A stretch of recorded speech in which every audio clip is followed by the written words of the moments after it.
మన నిజామాబాద్ లో కేవలం 6,550 రూపాయలకి స్వచ్ఛమైన నీటి సర్వీస్ ని Cygnus SR aqua solution AMC services అందిస్తోంది.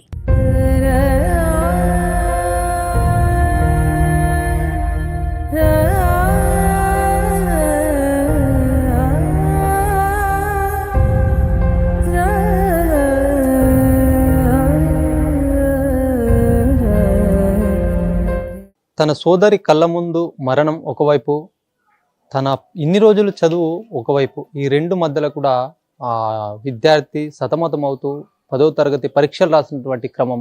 10వ తరగతి పరీక్ష చెల్లెలు చనిపోయి కూడా కళ్ళ ముందలు ఉన్నప్పటికీ కూడా ఆయన ఎంత రోదనతో వెళ్ళాడంటే 10th క్లాస్ కాబట్టి ఆ పరీక్షలు రాయకపోతే తన భవిష్యత్తు కూడా ఒకవైపు తల్లిదండ్రులు బలవంతంగా కూడా చెప్పి పంపించినటువంటి క్రమం. మనతో మాట్లాడడానికి లక్ష్మీ గణపతి ఉన్నారు. వాళ్ళ చెల్లెలు పల్లవి ఆ మృతి ఆయన చాలా తీవ్రంగా కలిచివేసిందని చెప్పొచ్చు. నాన్న, నీకు ఆ రోజు తెలుసా బిట మీ చెల్లెలు ఇట్లా అయింది, అంతకుముందు ఇట్లా జబ్బుతో బాధపడుతుందని చెప్పి నీకు తెలుసా? ఇంతకుముందు జబ్బుతో ఉన్న మ్యాటర్ తెలియదు కానీ చనిపోయిన ఆ రోజు తెలుసు. ఎగ్జామ్ ఒకవైపు ఉంది, ఇట్లా మీ చెల్లెలు కళ్ళ ముందు ఇట్లా అయింది, ఎగ్జామ్ రాయడానికి వెళ్ళినావా? ఏం ఎగ్జామ్ ఉండే? హిందీ. చెప్పారా నాన్న వాళ్ళు ఇట్లా చెప్పారా, నాన్న నువ్వు వెళ్ళు ఎగ్జామ్ రాయమని చెప్పారు? పల్లవి నీతో ఎట్లా ఉంటుండే నాన్న? అవును, సెవెంత్ క్లాస్. మీరు అందరు కలిసి బాగా క్లోజ్ గా ఉండేవాళ్ళు, ఆడుకుంటున్నారు? క్లోజ్ గానే ఉండేవాళ్ళు. చెల్లెలకి ఇట్లా ఒక వ్యాధితో బాధపడుతుందని చెప్పేసి నీకు లాస్ట్ చివరి వరకు కూడా నీకు తెలియదా? చెప్పలేరు ఇంట్లో వాళ్ళు. 10th క్లాస్ అని టెన్షన్ తీసుకుంటాను, చెప్పలేరు ఇంట్లో వాళ్ళు. చూడొచ్చు, ఆ మాటలు కూడా రావడం లేదండి. పెదవి పై నుంచి ఆ మాట వస్తే పెదవి తడబడుతుంది, గుండె కొట్టుకుంటుంది. అలాంటి సిచ్యువేషన్. ఎందుకంటే కలిసిమెలిసి పెరిగారు, కలిసిమెలిసి జీవించారు. చిన్నప్పటి నుంచి కూడా చెల్లెలు అన్న ఆ బంధం కూడా చాలా బలమైనటువంటి బంధం. అలాంటి అసలు ఆడిపాడే వయసులోనే తన చెల్లెలు కళ్ళ ముందల ఒక వింత వ్యాధితో, క్యాన్సర్ అట, అది చాలా రేర్గా వస్తుందంట. అలాంటి వ్యాధితో చివరి వరకు కూడా ఈయన కూడా పేరెంట్స్ చెప్పలేదు. అలాంటి సిచ్యువేషన్లో చూడండి, చివరకు ఆమె కళ్ళ ముందు మరణించడం, ఒకవైపు పరీక్ష ఉండడము, మరి రెండిట్లో కూడా ఎట్లా ముందుకెళ్లాలో తెలియని పరిస్థితి. అట్లాంటి పరిస్థితిలో కూడా ఎగ్జామ్ రాయడానికి వెళ్ళాడు కళ్ళ ముందల. అట్లాంటి పరిస్థితి నెలకొంది. మరి చాలా ఆవేదనతో ఆ కుటుంబం అయితే ఉంది. చూడొచ్చు, ఇట్లాంటి సంఘటనలు కూడా చాలా మానవీయ కోణంలో చూడాల్సి ఉంటుంది. చాలా ఆవేదనతో అయితే రెండు బాధ్యతలు కూడా సమానంగా పంచాల్సి ఉంటుంది, సమానంగా మొయ్యాల్సినటువంటి క్రమం ఉంటుంది. మరి అట్లాంటి సిచ్యువేషన్లో నిజామాబాద్ చెందినటువంటి సాయన దంపతులకు 2 పిల్లలు, పల్లవి, లక్ష్మీ గణసాయి, వీళ్ళిద్దరిని కూడా చాలా అన్యోన్యంగా పెంచారు. చివరకు ఆ పల్లవి కన్నుమూయడం, ఒకవైపు కొడుకు 10వ తరగతి పరీక్షలు ఉండడం, ఇదంతా కూడా జిల్లా వ్యాప్తంగా కలిచివేస్తుందని చెప్పొచ్చు. ఇలాంటి సంఘటనతో కూడా ఆ తల్లిదండ్రులు చాలా ఆవేదనతో మునిగిపోయారని కూడా చెప్పారు.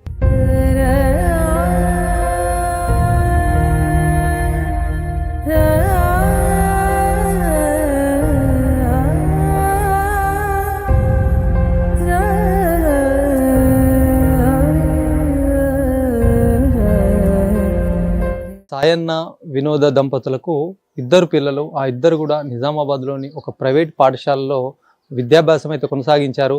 మరి 2 కూడా ఎలాంటి చిన్నప్పటి నుంచి కూడా అన్యోన్యంగా కలిసిమెలిసి కూడా స్కూల్కి వచ్చేవంటి క్రమం. ఇలాంటి సంఘటన చివరి 15 రోజుల వరకు కూడా వాళ్ళకు తెలియని పరిస్థితి. అట్లాంటి వ్యాధి, అట్లాంటి జబ్బు అసలు ఇక్కడ ఈ ప్రాంతంలో అయితే ఎవరికి కూడా రాలేదు. ఒకవేళ వస్తే కూడా 50 ఏళ్ళ పైబడిన వాళ్ళకే వస్తుందని డాక్టర్లు చెప్పినట్టుగా పేరెంట్స్ చెప్పారు. మరి 2 కూడా ఇక్కడ ఒక నగరంలోని ఒక ప్రైవేట్ పాఠశాలలో చదివారు. మరి వాళ్ళ సంబంధించినటువంటి ఉపాధ్యాయులు ఉన్నారు, మాట్లాడదాం. ఎట్లా ఉంటుండే చనిపోయినటువంటి పల్లవి కావచ్చు, లక్ష్మీ గణసాయి, వీళ్ళిద్దరు కూడా ఎట్లా ఉండేవాళ్ళు? మరి ముఖ్యంగా పల్లవి గురించి చూస్తే కనుక చాలా చిన్న ఏజ్లో ఇట్లాంటి జరగడం, ఇట్లా చదువులో ఎట్లా ఉంటుండే? చాలా బాగుంటుండే. పల్లవి కూడా, లక్ష్మీ గణసాయి కూడా 10th క్లాస్ ఉండే. వాళ్ళిద్దరు కూడా చాలా బాగానే చదువుకునేవారు. ఎప్పుడు కూడా వాళ్ళ నాన్న ఆటో నడుపుతూ జీవనం కొనసాగించేవాడు. ఎప్పుడు కూడా ఏ ఇబ్బంది లేకుండా టైంకి స్కూల్కి తీసుకెళ్ళడము. అమ్మాయి చాలా యాక్టివ్ ఉంటుండే, చాలా స్మార్ట్గా 7th క్లాస్ కానీ అమ్మాయిని చూస్తే ఎంత అందంగా ఉంటుండే. స్కూల్కి రెగ్యులర్గా రావడము, చదవడం కూడా బాగుంటుండే. అండ్ మాకు ఒక 25 days 1 month ఆ టైంలో వాళ్ళ డాడీ ఒకసారి వచ్చాడు. ఏమైంది సార్, సంక్రాంతి హాలిడేస్ నుంచి పాప స్కూల్కి వస్తలేదు, మరి మేము క్లాస్ టీచర్స్ వాళ్ళు 7th క్లాస్ టీచర్ వాళ్ళు ఫోన్ చేశారు, ఫోన్ చేస్తే హెల్త్ బాగాలేదని చెప్పారు.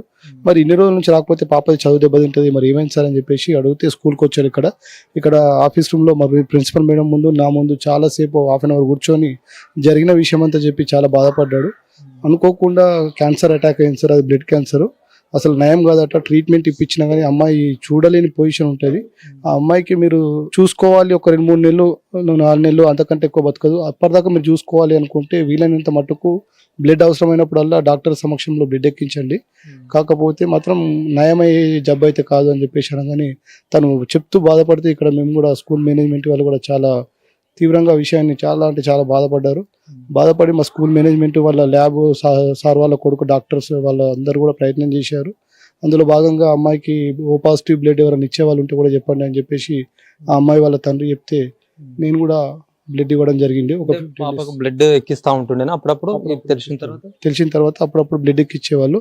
అండ్ వాళ్ళ డాడీ ఇంకో విషయం ఏం చెప్పిందంటే సార్ ఇక్కడ టీచర్స్ కానీ పిల్లలకు కానీ ఎవరికి చెప్పకండి, ఈవెన్ మా ఇంట్లో మా కొడుకు 10th క్లాస్ కాబట్టి చదువు డిస్టర్బ్ అవుతుందని క్యాన్సర్ అనే విషయం చెప్పలేదు సార్, హెల్త్ బాగాలేదని చెప్పాము కాబట్టి ఈ విషయం ఇక్కడ కూడా చెప్పలేదు అని చెప్పేసి కూడా చెప్పడం జరిగింది.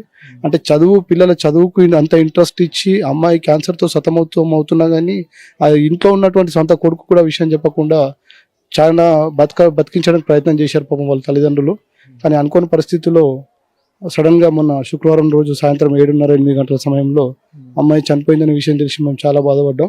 అయితే మా స్కూల్ మేనేజ్మెంట్ వాళ్ళందరూ కూడా వాళ్ళ బాబుతోని వాళ్ళ తల్లిదండ్రులతో మాట్లాడి బాబుది ఒక తెలుగు ఎగ్జామ్ అయిపోయింది, రేపు హిందీ ఎగ్జామ్ ఉంది, చదువుకు డిస్టర్బ్ అవ్వద్దని చెప్పేసి బాబుకు మరి ఎగ్జామ్ రాయడానికి కూడా ప్రయత్నం చేయించండి అంటే కూడా వాళ్ళ అంతిమ కార్యక్రమాలు కూడా బాబుది ఎగ్జామ్ అయిపోయిన తర్వాత అక్కడ సెంటర్ దగ్గరికి నేను వెళ్ళి కూడా బాబుని ఓదార్చి భయపడకు ధైర్యంగా ఎగ్జామ్ రాయి, నీ ఎగ్జామ్ అయిపోయినాకనే మళ్ళీ పాప మీ చెల్లి అంత్యక్రియలకు హాజరవుతామని చెప్పేసి ఆ రకంగా ధైర్యం చెప్పడము. మా మేనేజ్మెంట్ వాళ్ళందరం కూడా వాళ్ళకు ధైర్యంగా ఉండి అంతిమ క్రియలు అయిపోయేంత వరకు ఉన్నాము.